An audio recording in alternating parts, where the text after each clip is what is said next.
അപ്പോൾ നമ്മൾ what if season 2 second പാർട്ടാണ് നോക്കാൻ വേണ്ടി പോകുന്നത്. അതായത് കഴിഞ്ഞ ഫസ്റ്റ് പാർട്ടിൽ ഞാൻ സെക്കൻഡ് എപ്പിസോഡിൻ്റെ പകുതിക്ക് വെച്ചായിരിക്കും നിർത്തിയിട്ടുണ്ടാവുക. അവിടെ നിന്നാണ് നമ്മൾ സ്റ്റോറി തുടങ്ങാൻ വേണ്ടി പോകുന്നത്. അപ്പോൾ ഇതിന് മുമ്പുള്ള എപ്പിസോഡ് ആരും കണ്ടില്ലെങ്കിൽ താഴെ ഞാൻ ലിങ്ക് കൊടുത്തിട്ട് ജസ്റ്റ് ഒന്ന് കണ്ടുവരാം. അപ്പോൾ നമുക്ക് കഥയിലേക്ക് പോകാം. അങ്ങനെ ഇപ്പോൾ ആ ചെറുക്കനെ ഹാൻഡിൽ ചെയ്യാൻ പറ്റില്ലെന്ന് മനസ്സിലാക്കിയിട്ട് നമ്മുടെ ടീം മെമ്പേഴ്സ് മൊത്തം തിരിച്ചു പോകാൻ ഒരുങ്ങുമ്പോൾ തന്നെ വലിയൊരു തണ്ടർ സ്ട്രൈക്കോട് കൂടി തന്നെ അവർ അടിച്ചിട്ട് നമ്മുടെ തോർ അങ്ങോട്ട് എൻട്രി ആവാണ്. അങ്ങനെ ആ തണ്ടർ സ്ട്രൈക്ക് താങ്ങാൻ പറ്റാതെ ചെക്കൻ്റെ ബോധം പോയി. എന്നിട്ട് നമ്മുടെ ലോക്കിനെയൊക്കെ അടച്ചു വെച്ചിട്ടുള്ള പോലത്തെ ഒരു കണ്ടെയ്ൻമെന്റിൽ ഇവർ അടച്ചു വെക്കാണ്. അതേസമയത്ത് ബാക്കിയുള്ള മെമ്പേഴ്സ് തോർ ആരാണ്, അവൻ എന്തിനാണ് ഇങ്ങോട്ട് വന്നിരിക്കുന്നതൊക്കെ ചോദിക്കുകയാണ്.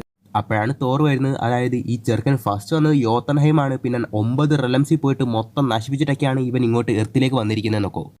അതായത് യോത്തൻഹൈം, അസ്ഗാർഡ് ഇതേപോലെയുള്ള 9 റെലംസും തകർത്തെറിഞ്ഞിട്ടാണ് ഈ കുരുട്ടി ഇപ്പോൾ എർത്തിലേക്ക് വന്നിരിക്കുന്നത്. എന്നിട്ട് റെസിസ്റ്റ് ചെയ്തത് എർത്ത് മാത്രം. എന്നിട്ട് ഇതിനൊക്കെ കാരണം ഇതാണെന്ന് പറഞ്ഞിട്ട് ആ സെലസ്റ്റിയൽ സീഡ്ലിങ്ങും തോർ കാണിക്കുകയാണ്. ഇതിനെ സെലസ്റ്റിയൽ പവർ യൂസ് ചെയ്ത് മാത്രമേ ആക്ടിവേറ്റ് ചെയ്യാൻ പറ്റുള്ളൂ.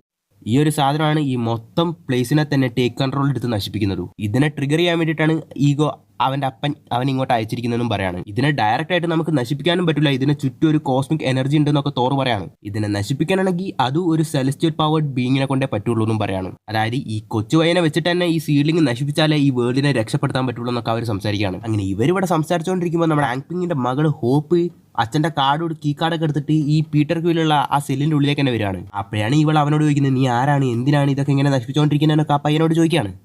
അപ്പോഴാണ് നമ്മുടെ പീറ്റർ കുല് പറയുന്നത്, എൻ്റെ അമ്മേനെ കാണാൻ വേണ്ടിയിട്ടാണ് ഞാൻ പോയത്. അപ്പം എൻ്റെ അച്ഛനെ കൺട്രോൾ എടുത്തിട്ട് ഇതൊന്നും ഞാനല്ല ചെയ്യുന്ന, പുള്ളിയുടെ കൺട്രോളിൽ വെച്ചിട്ടാണ് പുള്ളി ചെയ്യുന്നതെന്നൊക്കെ പറയാണ്. അങ്ങനെ അവൻ്റെ അമ്മേനെ കാണണമെന്നൊക്കെ പറഞ്ഞുകൊണ്ട് തന്നെ ഇതൊന്നും അവൻ അറിഞ്ഞുകൊണ്ടെല്ലാം ചെയ്യുന്നതെന്നൊക്കെ പറഞ്ഞതും മനസ്സിലായത് നമ്മുടെ ഹോപ്പ് അവനെ ഹെൽപ്പ് ചെയ്യാൻ വേണ്ടി തീരുമാനിക്കുകയാണ്.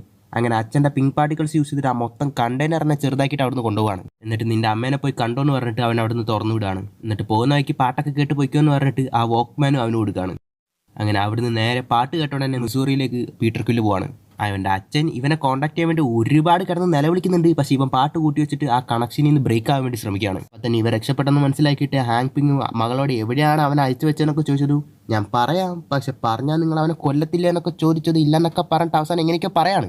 അതായത് ഇതൊന്നും പീറ്റർ ക്വില്ലല്ല ചെയ്യുന്നത്, അവനെ കൺട്രോൾ ചെയ്തിട്ട് അവനെ തന്തപ്പടിയാണ് ചെയ്യുന്നത്. സോ അവനെ നിങ്ങൾ രക്ഷിക്കാൻ വേണ്ടി ശ്രമിക്കണം എന്നൊക്കെ പറഞ്ഞിട്ട് ആ സ്ഥലം അവൾ പറഞ്ഞു കൊടുക്കുകയാണ്. അങ്ങനെ ഇവർ സംസാരിച്ചുകൊണ്ടിരിക്കുമ്പോൾ എന്നാ വേണ്ട, എല്ലാം ഞാൻ തന്നെ ചെയ്തോളാം എന്ന് പറഞ്ഞിട്ട് ഡയറക്റ്റ് ആയിട്ട് ഈഗോ തന്നെ ആ പ്ലാനറ്റിലേക്ക് വരികയാണ്. അങ്ങനെ ഈ കാര്യങ്ങളൊക്കെ നമ്മുടെ ഹാവേർഡ് നോട്ട് ചെയ്യാണ്. അങ്ങനെ പുള്ളി അവിടെ എത്തിയതുകൊണ്ട് തന്നെ ആ സീഡ്ലിംഗ് ഗ്ലോ ആവാൻ വേണ്ടി തുടങ്ങുകയാണ്. അങ്ങനെ അവരെല്ലാവരും ഒരു ചർച്ചയിലാണ്. അതായത് ഒരു കുട്ടി പയ്യൻ സെലസ്റ്റിയലിനെ പോലും നമുക്ക് നേരിടാൻ പറ്റില്ല, ഇവനെ തന്തപ്പടിനെ എന്താക്കുന്നൊക്കെ പറയുമ്പോൾ തന്നെ നമ്മുടെ ബ്ലാക്ക് പാന്തർ ഒരു ഐഡിയ പറയാണ്. അതായത് ലെറ്റ് ദം ഫൈറ്റ് ദംസെൽഫ് എന്ന്, അതായത് അപ്പനെയും തമ്മിൽ തെളിപ്പിക്കാന്ന്. അങ്ങനെ ഒരു ടീം, അതായത് വെൻഡിലോസൺ, വിന്റർ സോൾജർ ആൻഡ് ഹാങ്പിങ് നമ്മുടെ മിസൂറിയിലുള്ള ഇപ്പോൾ പോയിരിക്കുന്ന ആ പയ്യൻ്റെ അടുത്തേക്ക് പോവാണ്. അങ്ങനെ ബാക്കിയുള്ള എല്ലാവരും പീറ്റർ ക്വില്ല് വരുന്നവരെ ആ സെലസ്റ്റിയലിനെ എതിർക്കാൻ വേണ്ടി പോവാണ്. ഇപ്പുറത്ത് തോറിനെ പോലെ ഒരു ഗോഡ്, ബ്ലാക്ക് പാന്തർ, വലിയ US ആർമിയൊക്കെ ഉണ്ടെങ്കിലും ഓപ്പോസിറ്റിലുള്ള ഒരു സെലസ്റ്റിയലാണ്, ഒന്നും ചെയ്യാൻ പറ്റില്ല. അതുവരെ ഹോൾഡ് ചെയ്യാൻ വേണ്ടി അവർ ശ്രമിക്കുകയാണ്.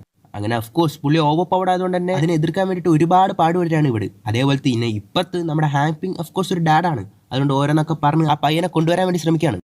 അങ്ങനെ നമ്മുടെ പീറ്റർ ക്വില്ലിനെ പറഞ്ഞ് മനസ്സിലാക്കി ഹാങ്പിങ് ആ സെലസ്റ്റിയലിനെ എതിർക്കാൻ വേണ്ടിയിട്ട് പുള്ളിനെ കൊണ്ടുവരാണ്. പക്ഷെ ആ ടൈം യൂസ് ചെയ്തിട്ട് ഈഗോ എങ്ങനെയൊക്കെയോ ആ സീഡ്ലിങ് അവിടെ നിന്ന് എടുക്കുകയാണ്. അങ്ങനെ ആ സീഡ്ലിങ് ഈഗോ ആക്ടിവേറ്റ് ചെയ്യുന്നതിന് മുമ്പ് തന്നെ നമ്മുടെ പീറ്റർ ക്വില്ല് ആൻഡ് ഹാങ്പിങ് എങ്ങനെയൊക്കെയോ അതിൻ്റെ ഉള്ളിൽ അവിടെ എത്തുകയാണ്. അപ്പം തന്നെ ഈഗോ പറയുന്നുണ്ട്, എൻ്റെ ഒരു പാർട്ട് ഓഫ് ദ പവർ ഇവൻ്റെ കയ്യിലുള്ളൂ, അത് വെച്ചിട്ട് എന്നെ ഡിഫീറ്റ് ചെയ്യാൻ പറ്റില്ല എന്നൊക്കെ പറഞ്ഞതും നമ്മുടെ പീറ്റർ ക്വില്ല് ഈ സീഡ്ലിങ്ങിൻ്റെ ഉള്ളിൽ നിങ്ങളുടെ പവറല്ല ഉള്ളത്, അത് വെച്ച് നിങ്ങളെ ഡിഫീറ്റ് ചെയ്യാന്ന് പറഞ്ഞിട്ട് ആ സീഡ്ലിങ്ങിൻ്റെ ഉള്ളിലുള്ള പവർ മൊത്തം പീറ്റർ ക്വില്ല് അബ്സോർബ് ചെയ്തിട്ട് അതും ഒക്കെ യൂസ് ചെയ്തിട്ട് പുള്ളിയുടെ പവേഴ്സ് മൊത്തം ഈഗോൻ്റെ ദേഹത്തേക്ക് അൺലീഷ് ചെയ്യാണ് പീറ്റർ ക്വില്ല്.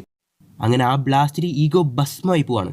ഒരു സെലസ്റ്റിയലിൻ്റെ മകൻ വന്നിട്ട് ചെറിയ പാർട്ട് ഓഫ് ദ പവർ വെച്ചിട്ട് ഡിഫീറ്റ് ചെയ്യാനൊക്കെ പറഞ്ഞ് ലേസി റൈറ്റിംഗ് ആണെന്നൊക്കെ തന്നെ വേണം പറയാം, പക്ഷേ ആനിമേഷൻ അല്ലേ, വിട്ടേക്കാം.